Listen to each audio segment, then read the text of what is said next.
Students, welcome to my YouTube channel Saraswati commerce academy. तो आज हम करने वाले हैं अपना चैप्टर नंबर 1 और चैप्टर नंबर 1 में आज हम डिस्कस करेंगे कोऑर्डिनेशन के बारे में। कोऑर्डिनेशन जो है 1.4 है ये, ठीक है।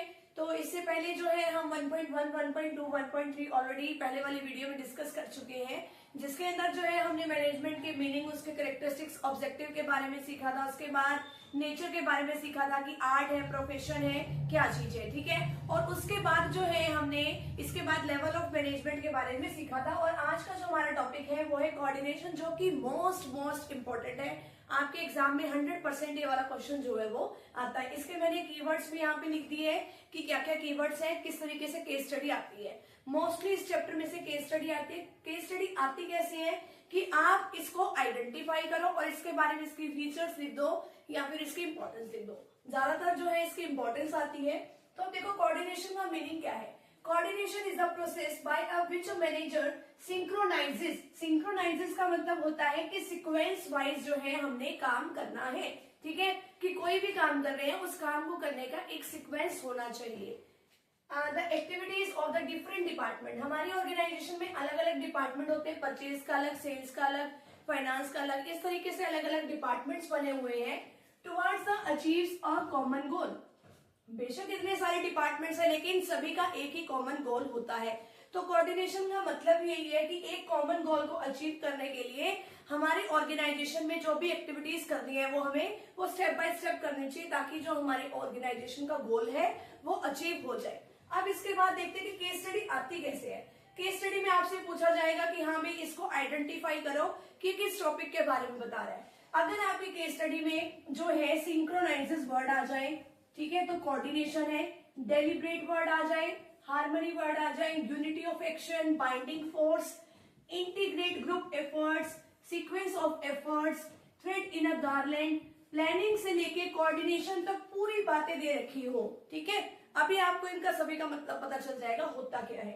तो अब आगे देखो इसमें कोऑर्डिनेशन का क्या कह रखा है। Coordination the essence of management.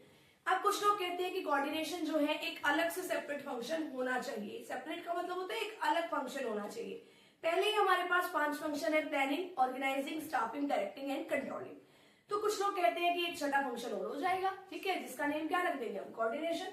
लेकिन कुछ कहते हैं कि कोऑर्डिनेशन को अलग से रखने की क्या जरूरत है। कोऑर्डिनेशन तो इन सभी फंक्शन के साथ ही मिलजुल के काम करता है, ये तो सभी फंक्शन के लिए जरूरी है।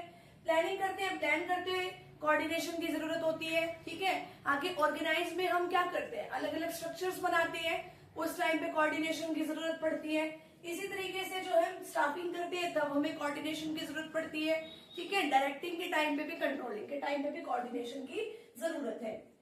आगे इसमें दे रखा है coordination is needed in all management function. Coordination जो है वो सभी फंक्शन में जरूरत उसकी पड़ती है। अभी मैंने बताया planning, organising, staffing, directing and controlling, ठीक है।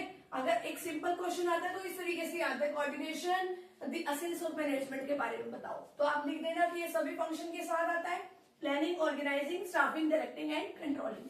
आगे इसमें दिया हुआ coordination is needed at all level. अभी हमने लेवल्स के बारे में पढ़ा था कि लेवल कौन कौन से होते हैं, top level, middle level, lower level.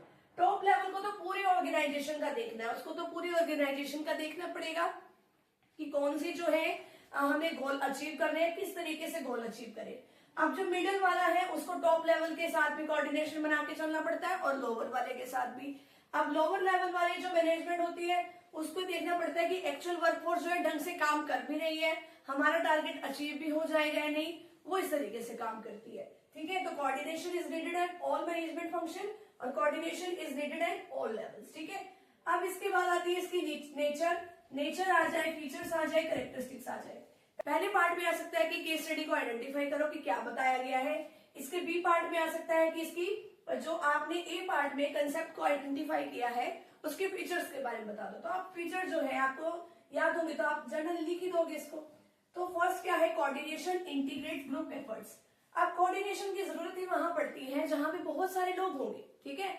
जहां पे बहुत सारे लोग हैं वहीं पे तो कोऑर्डिनेशन की जरूरत है। अगर एक अकेला पर्सन है तो कोऑर्डिनेशन किसके साथ करेगा, किसी के साथ भी नहीं। तो जहां पे लोग बहुत सारे हैं वहां पे कोऑर्डिनेशन की जरूरत पड़ती है, क्योंकि सभी को मिलजुल के काम करना पड़ता है, क्योंकि एक ही कॉमन गोल वहां पे होता है। आगे क्या है, coordinate ensures unity of action. Unity of action का मतलब होता है बाइंडिंग फोर्स, ठीक है। तो इसके अंदर जितने भी सुपीरियर है, जितने भी सबऑर्डिनेट है, सभी को एक बाइंडिंग फोर्स में रहकर काम करना होता है।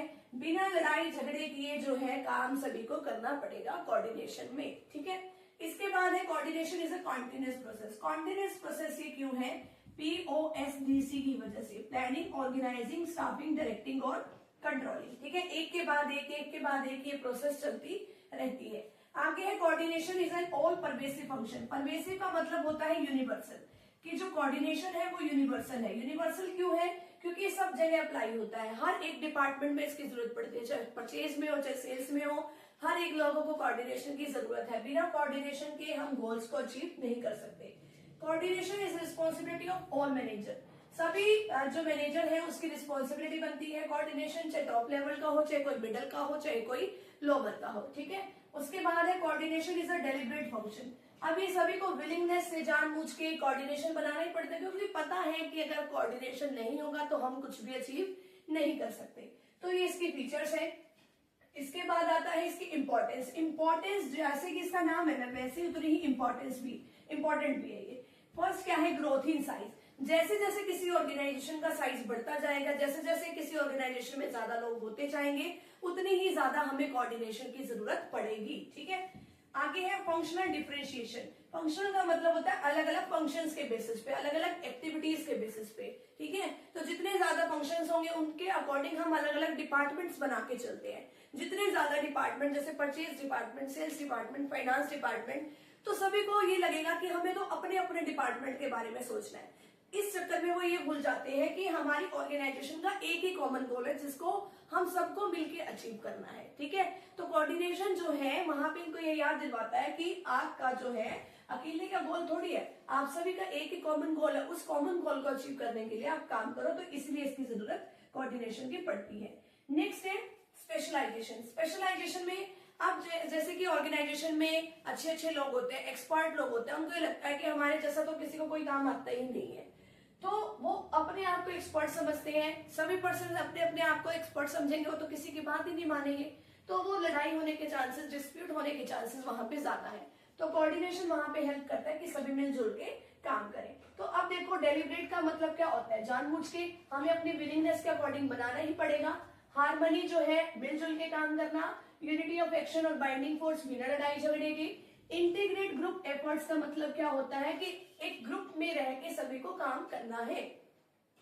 सीक्वेंस ऑफ एफर्ट्स का मतलब है एक सीक्वेंस में काम करना है। थ्रेड इन अ गार्लेंड, जैसे एक जो है माला वगैरह होती है उसमें एक धागा एक काम करता है। अगर आपकी इसमें केस स्टडी में ही आ जाए, पहले एक प्लानिंग की लाइन दे दी जाए, फिर एक ऑर्गेनाइजिंग की, स्टाफिंग की, डायरेक्टिंग की, कंट्रोलिंग की, तो वहां पे भी कोऑर्डिनेशन ही आएगा।